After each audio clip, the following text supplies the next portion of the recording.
Okay, now that we've taken our 1 1/16" socket on our cathodic rod, we're going to put that back inside the hot water tank. We're going to screw that back in there. Okay, we got that threaded and started.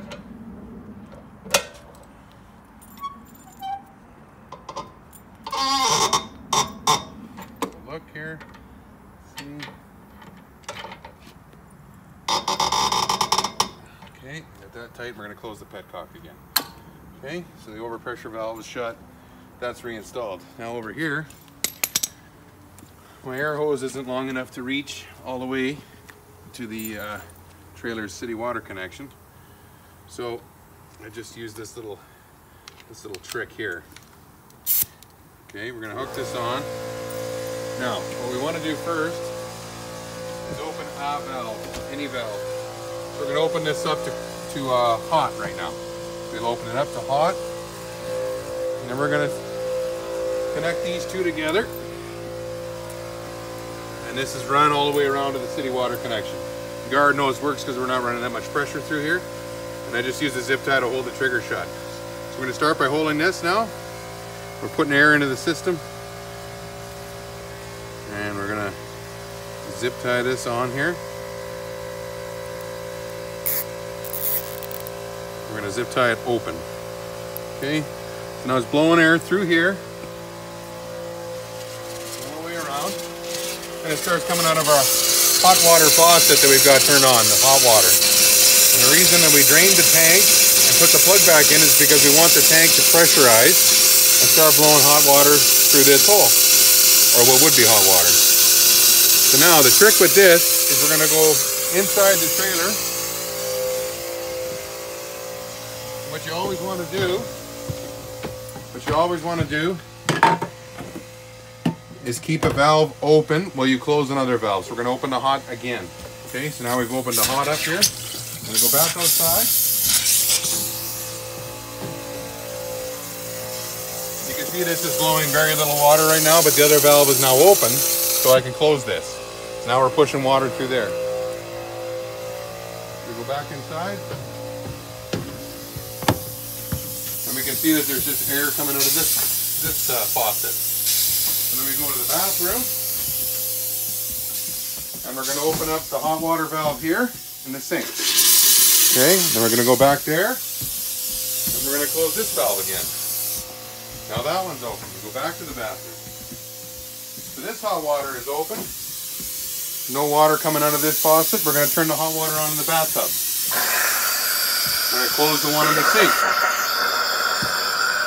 At this time, it's okay to go ahead and open up the shower valve and blow the water out of the shower head. We want to do that too. That's a big one. That's important. Okay? Do that. We're back to blowing air out of the faucet because we can see that we've got all the water out of this guy. So he's clean. So we're back to this. Just blowing like that. Now we're going to go outside. We're on hot water right now.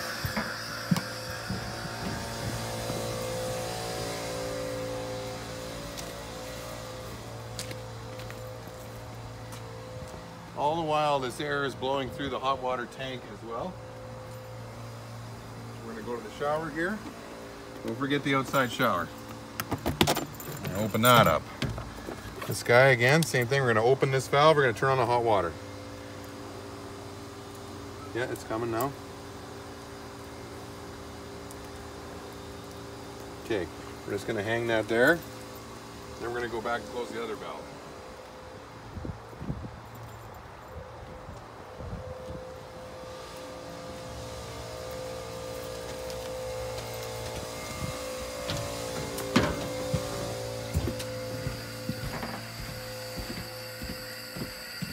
Okay, we've now closed the hot water valve in the bathtub. Okay.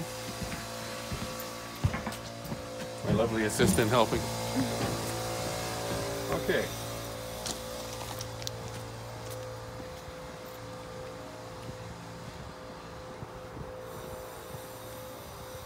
Now at this point, we have done all the hot water lines throughout the whole trailer. Okay. Now we're going to turn on the cold water valve.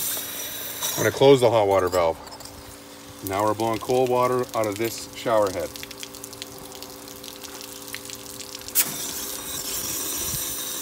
Okay, so that's blowing out now. Coming along nicely. Back over here.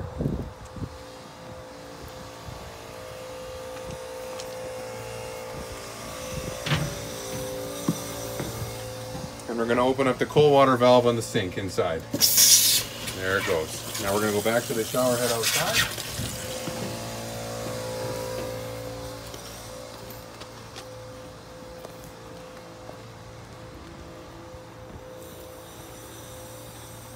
Still blowing a little bit of water out of this here.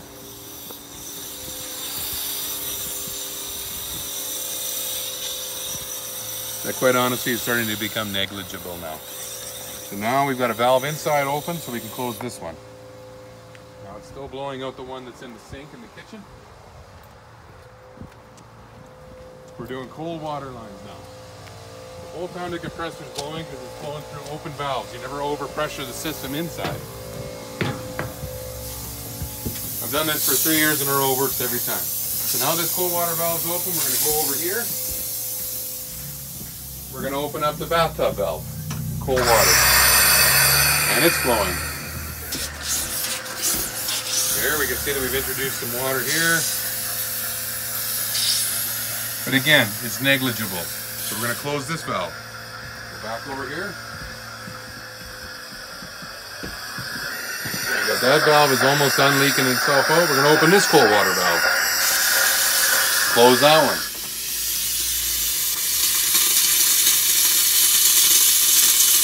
By now, most of the water has been evacuated from the system. We're working our way backwards through the trailer now, finishing it up. This is, as you can see, nearly done.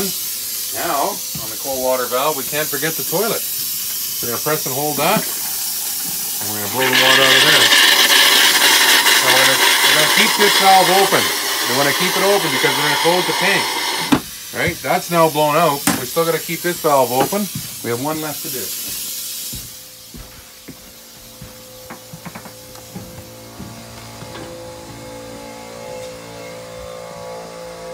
This one on cold now. You can see the water blowing out of there. We'll go back in the bathroom.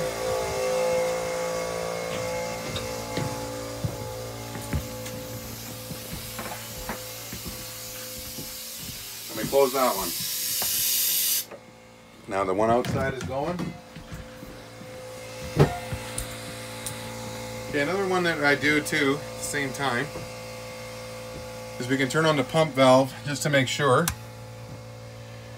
and then we can open valves, and it's gonna try to activate that pump. It's gonna push out any remaining water that's in the pump that'll get grabbed by the airstream as it goes by as well. So this helps to evacuate the actual pump.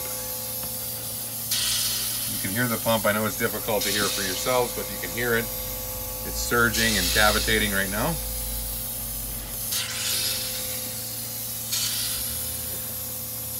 We remember that water expands when it freezes, so as long as we get rid of, 80% of the water that's in the system, there's enough room for it to expand and not seemingly damage anything, at least thus far. Back to closing this valve. You can turn the pump off again. Back over here. We've got our cold water valve going. We're just going to switch to hot one more time to make sure there's any residual water. We're at the back of the trailer. I'm completely comfortable with what I'm seeing now. We're dealing with water droplets. I'm back to cold again now. So we're happy with this. So we're going to go over and we're going to disconnect the system. And that's it. Now there's no more risk to any of the faucets. Just breathing out any air that's sort of remnant in the system. It's bleeding it back out because the garden hose is slightly pressurized. And now it's nearly done. And that, quite simply, is how we drain a water system, both hot and cold, with air instead of glycol. And it took, I'm not sure how long, I'm going to guess about 10 minutes. And we drain the hot water tank first. We let all that water out of there. And we close that tank up. We reinsert our cathodic rod.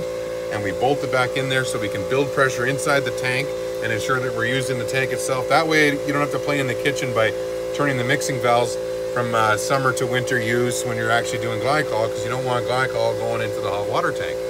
So this way, there is no risk of that, and you're using the tank as a pressure vessel as well. There's no more air out of here any longer, and we are now done flushing the water out of the system. Thank you.